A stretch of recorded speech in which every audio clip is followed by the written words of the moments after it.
देखते हैं present tense का ये दूसरा भाग है, प्रेजेंट कंटिन्यूअस टेंस, और उसकी हम लोग देखते हैं पैसिव वॉइस। तो सबसे पहले हम देख लेते हैं पहचान क्या होगी। तो ध्यान दीजिएगा, प्रेजेंट इंडेफिनिट का जो भी प्रेजेंट कंटिन्यूअस का जो भी वाक्य होगा, तो प्रेजेंट कंटिन्यूअस टेंस में इज, एम और आर का प्रयोग होता है। ठीक है, किसका होता है? इज और एम और आर, ये तो सहायक क्रिया की जगह मिलेगा, और हर जगह आपको मुख्य क्रिया की पहली सूरत में आईएनजी मिलेगा। ध्यान दीजिएगा, दो चीज़ें देखनी है आपको। और एक्टिव वॉइस किसे कहते हैं? जैसा कि आप जानते हैं कि जो हमारा हिंदी टू इंग्लिश वाक्य होता है, मतलब हिंदी से इंग्लिश में हमने जिसे भी ट्रांसलेट किया है, वही हमारा एक्टिव वॉइस हो जाता है। यदि उस वाक्य में इज, एम, आर के साथ में वर्ब की फर्स्ट फॉर्म और आईएनजी मिलती है, तो ध्यान दीजिएगा वो टेंस आपका प्रेजेंट कंटिन्यूअस टेंस का होगा। उसकी पैसिव वॉइस बनाते समय आपको कुछ और नहीं करना है, थोड़ा सा परिवर्तन करना होगा। इज, एम, आर की जगह इज, एम, आर का ही उपयोग करेंगे, लेकिन इसमें हम बीइंग और लगा देंगे। ठीक है, बीइंग और लगा देंगे। ठीक है, तो बीइंग लगा दिया और वर्ब की हमारी थर्ड फॉर्म आ जाएगी। जैसा कि आप जानते हैं कि टेंस कोई भी हो, लेकिन मुख्य क्रिया की तीसरी सूरत का ही प्रयोग होता है। तो हम लोग क्या करेंगे? इज, एम, आर के बाद में बीइंग लगा देंगे, या फिर आप समझ सकते हैं कि is being, am being, are being का प्रयोग करेंगे। इज बीइंग का प्रयोग एक वचन के साथ में, एम बीइंग का प्रयोग आई के साथ में, और आर बीइंग का प्रयोग होगा बहुवचन के साथ में। तो देखिए, वाक्य को देख लेते हैं। पहला वाक्य देखिए, I am eating an apple. तो यह पहचान गए होंगे, इसमें एन दिया गया है, ये हमारा प्रेजेंट इंडेफिनिट का टेंस है। इसके साथ में हमारा आईएनजी भी मिल रहा है फर्स्ट फॉर्म के साथ में। इसको हम देखते हैं, मुख्य क्रिया में समझ में आ गई, जिसमें आईएनजी जुड़ा है वही हमारी मुख्य क्रिया है। इसके जस्ट बाद वाला शब्द हमारा क्या हो जाता है? कर्म। तो यहाँ पर एन एप्पल एक कर्म होता है, तो एन एप्पल आपका एक वचन है, एक वचन के साथ हम लोग इसका प्रयोग करते हैं। Is being eaten by me, क्योंकि हमने बताया था कि एक वचन है तो इज बीइंग, बहुवचन है तो आर बीइंग, आई आया है तो एम बीइंग। तो यहाँ पर आपका an apple is being eaten by me, क्योंकि आई का कर्म आपका मी हो जाएगा। अगला वाक्य देखते हैं, पहले पहचानते हैं इसको। इसमें दिया गया ही इज़ टीचिंग देम। तो ही माने वह है, इज माने है, टीचिंग माने पढ़ा रहा, देम माने उनको, वह उनको पढ़ा रहा है।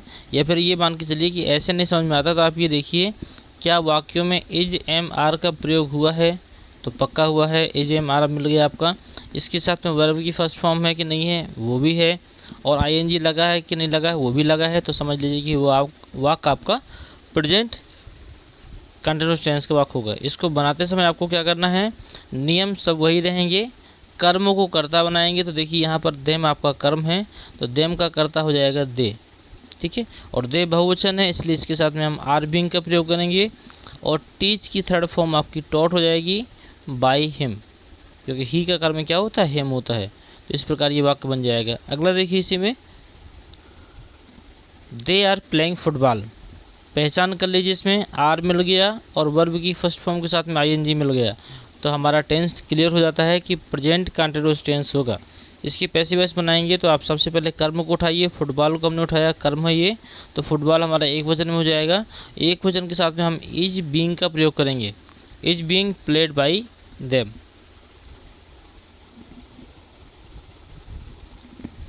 अगला बात, वी आर ड्रिंकिंग मिल्क।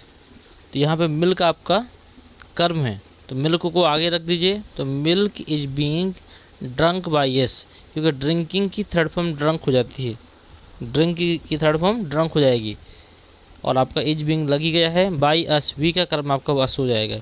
अगला है she is writing a letter. तो ए लेटर यहाँ पर कर्म है, तो a letter is being writing by her. तो ये थे कुछ बने हुए एग्जाम्पल जो सिर्फ आपको समझाने की दृष्टि से रखे गए थे। असली एक्सरसाइज की बारी अब आती है, जिसे हम आप सॉल्व करेंगे, और आप भी प्रयास करिए मेरे साथ हल करने की। मैं इसको लिखूंगा नहीं, क्योंकि एक्सरसाइज आपको हल करनी है। हम सिर्फ बोलेंगे, तो आप उसको मिलाते जाइए कि आपने जो बनाया और जो हमने बनवाया उसमें कितने हद तक बेहतर है, या कितनी चीज़ें आपकी क्लियर होती जा रही हैं।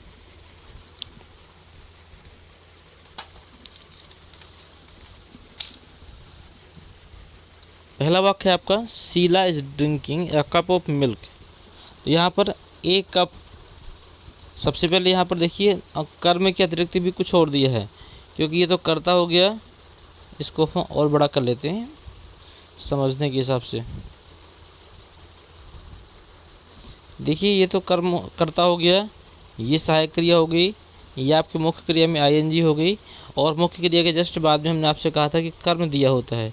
ठीक है, तो एक कप ऑफ मिल्क दिया गया है, तो अब आप एक कप को आप अलग ना कर देंगे, ये आपका पूरा एक साथ रहेगा। एक कप दूध ये आपका एक साथ रहेगा, तो हम आपका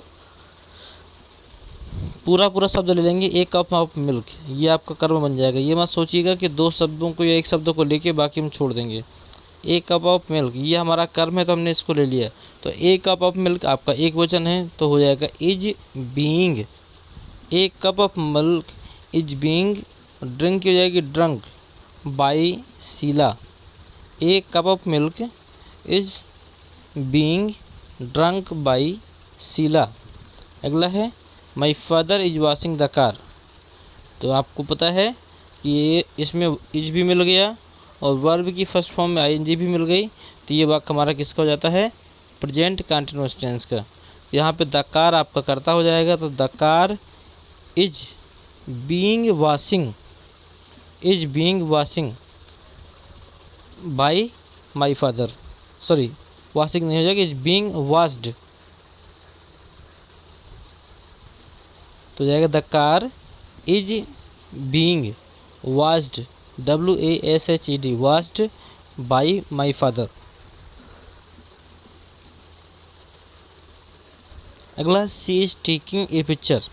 she is taking a picture, तो टेकिंग आपका मुख्य क्रिया है, इसके जस्ट बाद वाला वाक्य आपका यह शब्द आपका हो जाएगा कर्म।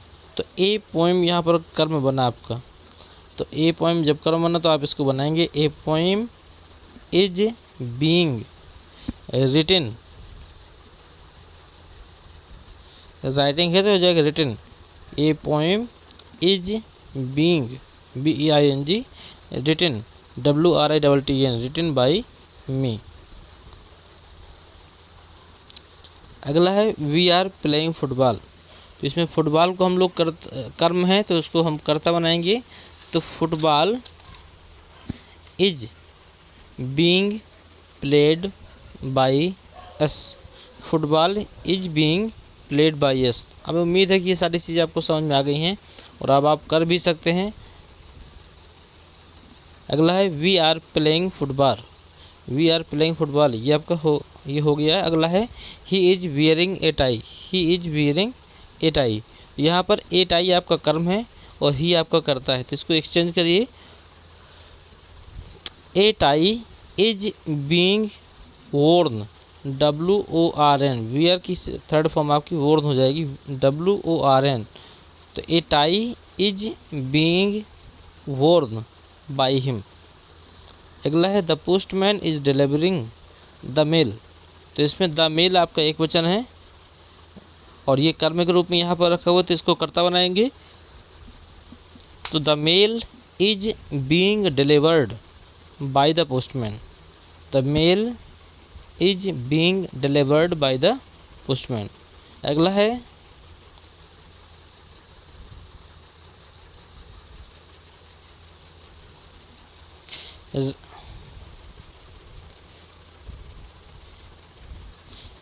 यहाँ मिस्टर होना चाहिए।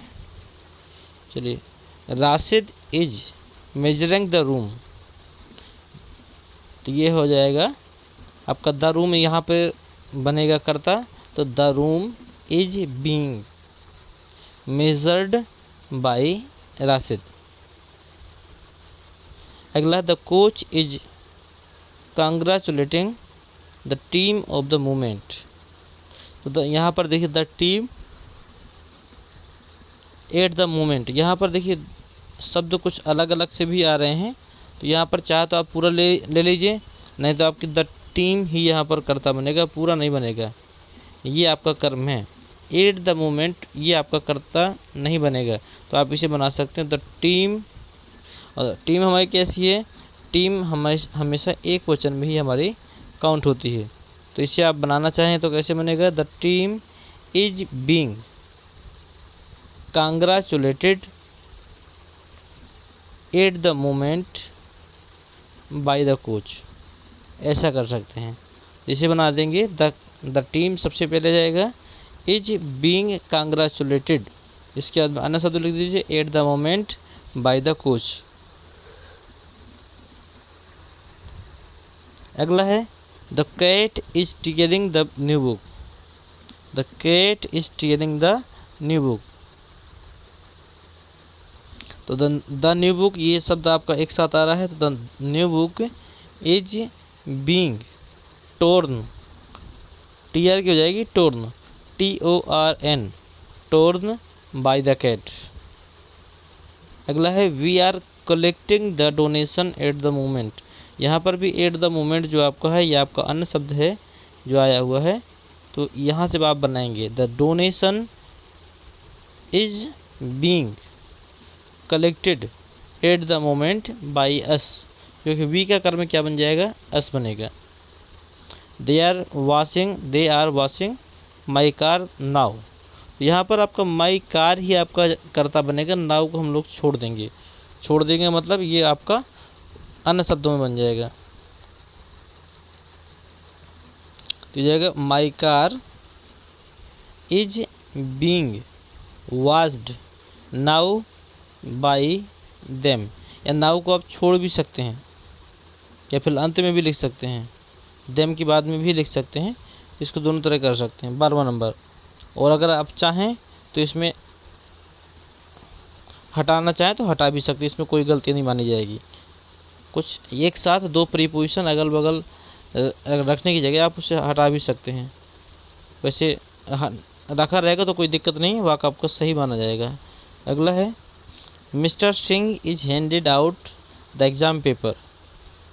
तो यहाँ पर हैंडेड आउट ये आपका मुख्य क्रिया है पूरी, तो द एग्ज़ाम पेपर ये आएगा आपका, the exam paper are being handed, handing है तो हैंडेड हो जाएगा, handed out by mister Singh. The exam paper is being handed by mister Singh. अगला है they are building a new town hall in our town. They are building a new town hall in our town, तो यहाँ पर a new hall आपका ये आपका कर्म दिया गया है, ये आपका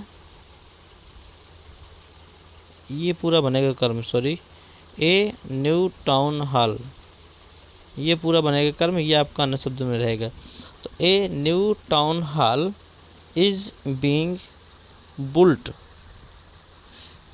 BUILT in our town by them, क्योंकि ध्यान दीजिएगा अन्य शब्दों को हम मुख्य क्रिया के बाद में लिख सकते हैं, तो मुख्य क्रिया हमारी थर्ड फॉर्म वाली होती है, तो उसी के बाद में हम इन आवर टाउन लिख सकते हैं, या फिर आप अन्य शब्दों को वाक्य के सबसे अंत में भी लिख सकते हैं, दोनों तरीके आपके सही हैं। तो ये बन जाएगा a new town hall is being built in our town by them.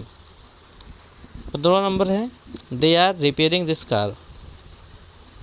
देखिए इज एम आर के साथ में ING मिल गया तो आप पहचान तो गए वाक्य को ये किसका है, बनाना है, बनाने की बारी आई तो ये आपने पहचाना कि ये हमारा कर्म है, इसी को हम कर्ता बनाएंगे। तो दिस कार, दिस और दैट ये आपके एक वचन में काउंट होते हैं, तो this car is being repaired bye them, is being repaired bye them. अगला है the family is washing for you now, इसे बना सकते हैं वेटिंग, यहाँ पे आपका वेटिंग है, इसके बाद देखिए फॉर यू नाउ, तो यहाँ पर आप फॉर नहीं लेंगे कर्ता बनाते समय, ध्यान दीजिएगा फॉर यू नाउ लिखा है, तो फॉर आपका आगे नहीं आएगा, यहाँ पर आप यू को आगे ला सकते हैं, तो ये आपका बन जाएगा यू आर बीइंग वॉश्ड, और नहीं वेटिंग है तो वेटेड हो जाएगा इसका, तो यू और यू के साथ में आएगा आर, तो यू आर बीइंग वेटेड,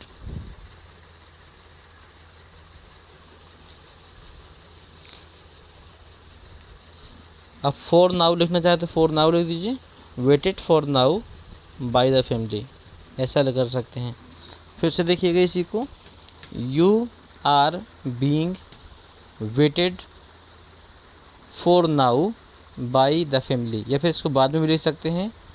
तो ये बन जाएगा you are being waited by the family for now, इस तरह भी कर सकते हैं। इस तरह 16 के 16 वाक्यों को मैंने स्वयं एक एक चीज़ों को क्लियर करते हुए आपको बताया, लेकिन ये एक्चुअली आपके लिए स्वयं की एक्सरसाइज थी। इसे अगर आप स्वयं हल करेंगे तो इसमें से चीज़ें आपकी और ज़्यादा क्लियर होंगी। तो मैं एक सूत्र लिख देता हूँ इसके लिए, हालांकि सूत्र पिछले वीडियो में हो चुके हैं, लेकिन फिर भी इस टेंस के लिए एक सूत्र लिख देता हूँ कि सबसे पहले हम क्या लिखते हैं, यहाँ पर कर्म लिखते हैं, वाक्य का कर्म, ठीक है। किसके रूप में, कर्ता के रूप में, कर्ता के रूप में, ठीक है।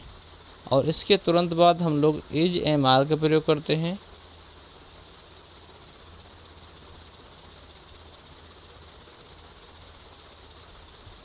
ठीक है। इज एम आर के बाद में आप लगा देंगे वर्ब की थर्ड फॉर्म। अगर नकारात्मक है तो इसके बाद में नॉट आएगा, नहीं तो आप लगा देंगे वर्ब की थर्ड फॉर्म। यहाँ पर एम है, इसमें वर्ब की थर्ड फॉर्म लगा देंगे। और फिर इसके बाद में आप अन्य शब्द लिखेंगे अदर वर्ड। इसको आप सबसे लास्ट में भी कर सकते हैं, इसको आप मुख्य क्रिया के बाद भी कर सकते हैं। अदर वर्ड के बाद में आप लगा देंगे बाई, और इसके बाद में लिख देंगे कर्ता, ठीक है। जो एक्टिव वॉइस का कर्ता है उसको हम यहाँ लिखेंगे, लेकिन उसका जो रूप होगा वो हो जाएगा कर्म वाला। तो ये जो कर्ता जो होगा वो किस रूप में होगा, कर्म के रूप में। यहाँ लिख देते हैं कर्म के रूप में, ये आपका सूत्र भी तैयार हो जाता है। तो चाहें तो आप इस सूत्र को नोट कर लें, या फिर आप पिछले वीडियो को देखेंगे तो बहुत बेहतर रहेगा, क्योंकि उसमें पूरे सूत्र, पूरे नियम, पूरे फार्मूले आपके लिखवाए गए थे, सिर्फ इसीलिए ताकि व्यवधान उत्पन्न ना हो एक्सरसाइज के दौरान पे।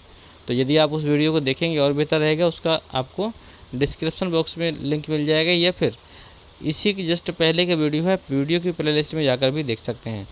तो ये वीडियो देखने के लिए धन्यवाद। मिलते हैं आपसे अगले टेंस के पैसिव वॉइस में। यदि वीडियो पसंद आया हो तो फटाफट सभी लोग वीडियो को लाइक करें, चैनल को सब्सक्राइब करें और सभी दोस्तों को अधिक से अधिक शेयर करें।